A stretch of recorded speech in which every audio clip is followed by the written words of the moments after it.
जैसा कि last episode में हमने देखा कि जॉनसन ग्रैंड मास्टर के कहने अनुसार स्पिरिट हॉल एकेडमी के अंदर आ गया था और वहां उसे अपने पुराने वाले स्पिरिट मास्टर मिलते हैं जो जॉनसन को इस एकेडमी के हेड से मिलवाते हैं और अब हेड जॉनसन को अपने साथ एक जगह ले जाते हैं जहां वो उसे मार्शल सोल हॉल दिखाते हैं। यहाँ पर बहुत हाई लेवल की मार्शल सोल रखी हुई थी और ऐसी मार्शल सोल सिर्फ बड़े शहरों में ही मिला करती है। ये जगह सीक्रेट टेम्पल है और इसके अंदर रखी हुई सोल को सिर्फ हाई स्पिरिट सोल वाले ही हासिल कर सकते हैं। हर कोई स्पिरिट मास्टर इस सोल को हासिल करना चाहते हैं लेकिन अभी तक ऐसा कोई पैदा नहीं हुआ है जो इस स्पिरिट पावर को प्राप्त कर पाए। लेकिन फिर जॉनसन अपनी स्पिरिट दिखाता है और जब हेड उसके अंदर दतूरा स्नेक की स्पिरिट रिंग देखते हैं तो बहुत शौक हो जाते हैं। जब उन्हें यह पता चलता है कि इस बच्चे की सोल पावर 13 है तो हेड बहुत अचंभित हो जाते हैं क्योंकि इस बच्चे ने 2 लेवल स्किप करके सीधे 13 रैंक की सोल पावर हासिल कर ली थी। अब हेड समझ जाते हैं कि जरूर इसका टीचर कोई बड़ा आदमी होगा और जब वो उसके टीचर के बारे में पूछते हैं तो जॉनसन ग्रैंड मास्टर को अपना टीचर बताता है। उनका नाम सुनते ही हेड उसे अपने यहाँ पढ़ाने के लिए मान जाते हैं और अब उसे एकेडमी में शामिल भी कर लिया जाता है। जॉनसन बाहर जाता है और लोहार की बस्ती में जाकर काम ढूंढने की कोशिश करता है। वो कुछ पैसे कमाना चाहता था ताकि अपनी रोजी रोटी कमा सके। वह एक एक करके लोहारों से काम मांगने लगता है लेकिन हर कोई लोहार उसे बच्चा समझकर उसका मजाक उड़ाकर भगा देता है। लेकिन एक लोहार उसे अपने यहाँ काम करने को कहता है और जॉनसन को सबसे मुश्किल काम रिफाइनिंग का देता है। अब यह सुनकर वो लोहार उसका मजाक उड़ाने लगता है लेकिन जॉनसन उसकी बात का बुरा ना मानते हुए अपने पापा की सिखाई हुई तकनीक को याद करता है। उसके पापा उसे रिफाइनिंग और लोहे को आकार देने की अलग अलग टेक्निक सिखाया करते थे और उन सभी टेक्निक में जॉनसन ने माहिरता हासिल कर ली थी।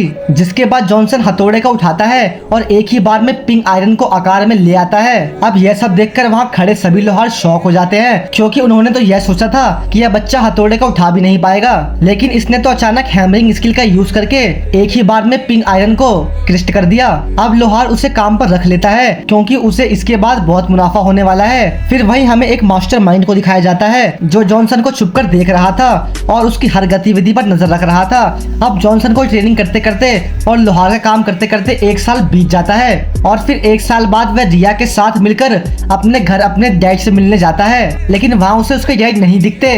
वहाँ उसे वही चीफ दिखते हैं जिन्हें हमने कहानी के शुरू में देखा था जो उसके डैड का एक लेटर देते हैं। लेटर में लिखा था कि वो अब जॉनसन से दूर जा रहे हैं क्योंकि अगर वो जॉनसन के पास रहेंगे तो जॉनसन को ट्रेनिंग करने में दिक्कत हो सकती है और दूसरी बात उन्हें अपना एक पुराना काम को पूरा करना है जिस वजह से वो अब तब तक वापस नहीं लौटेंगे जब तक जॉनसन एक ताकतवर योद्धा ना बन जाए। अब अपने पापा को गया हुआ देखकर जॉनसन को बहुत बुरा लगता है। वहीं ग्रैंड मास्टर जो अब भी शहर के अंदर थे और वो अपने सबसे प्यारे स्टूडेंट जॉनसन को याद कर रहे थे तभी गेट पर वहाँ जॉनसन के पिता जेम्स आ जाते हैं। जेम्स और ग्रैंड मास्टर एक दूसरे से 20 साल से नहीं मिले थे और जब ग्रैंड मास्टर जेम्स को देखते हैं तो उसे देखकर बहुत शौक होते हैं। उन्हें ये भी समझ आ जाता है कि जॉनसन इसका ही बेटा है और इसी वजह से वो इतना पावरफुल है। अब ग्रैंड मास्टर को यह पता चलता है कि जेम्स ने अपने बेटे को अकेले छोड़ दिया है जिससे ग्रैंड मास्टर जेम्स को बहुत खरी खोटी सुनाता है क्योंकि शायद जॉनसन अभी एक बच्चा है और ऐसा करना उसके साथ ठीक नहीं है। लेकिन उसके बहुत कहने पर भी जेम्स नहीं मानता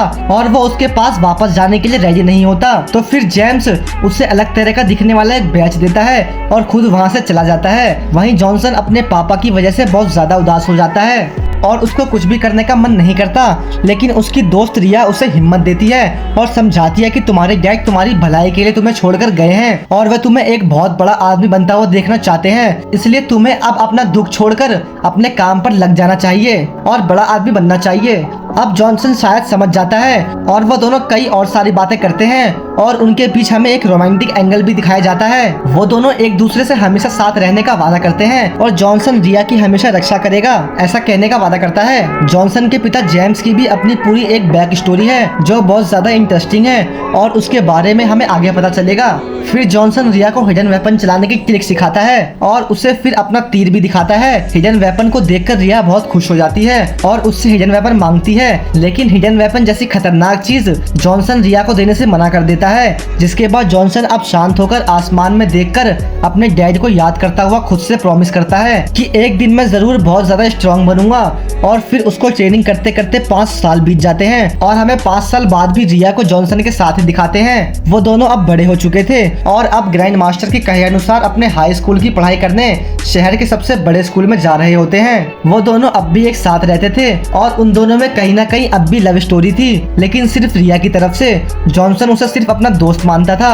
अब उस हाई यूनिवर्सिटी का एंट्रेंस 2 दिन बाद था और 2 दिन तक उन्हें इस शहर में रुकना था। अब वो दोनों इन 2 दिनों के रुकने के लिए एक होटल देखने लगते हैं। वहाँ चलते चलते रिया को एक होटल नजर आता है। उस होटल का नाम रोज होटल होता है और अब वो दोनों उसके अंदर जाते हैं। वहाँ सिर्फ एक रूम ही खाली था और वो उसके अंदर अपनी बुकिंग करने लगते हैं, लेकिन तभी वहाँ उनकी उम्र का एक लड़का 2 लड़कियों के साथ आता है और उनकी बुकिंग छीनकर खुद उस कमरे को लेने लगता है। और वो आदमी बहुत ज्यादा स्ट्रॉन्ग था और होटल का मैनेजर तक उसके सामने झुकता था और कई लोग भी उससे डरते थे, जिस वजह से होटल वाले उसी को वो रूम देने लगते हैं। अब ये देखकर रिया का गुस्सा आ जाता है और वो उससे बहस करने लगती है। उस आदमी का नाम मिस्टर थॉमस था और अब उसे भी गुस्सा आ जाता है। अब दोनों में बहसबाजी होने लगती है, जिसमें अब इनकी लड़ाई में जॉनसन बीच में आ जाता है और उधर से थॉमस भी लड़ाई के लिए तैयार हो जाता है। और इसी के साथ ये एपिसोड यहीं खत्म होता है। और आगे क्या जॉनसन थॉमस को हरा पाएगा या फिर पहली बार जॉनसन किसी से बुरी तरह से हारेगा, जानने के लिए इंतजार करें। हम जल्दी नए एपिसोड को लाएंगे। जब तक के लिए आप अपना ध्यान रखें।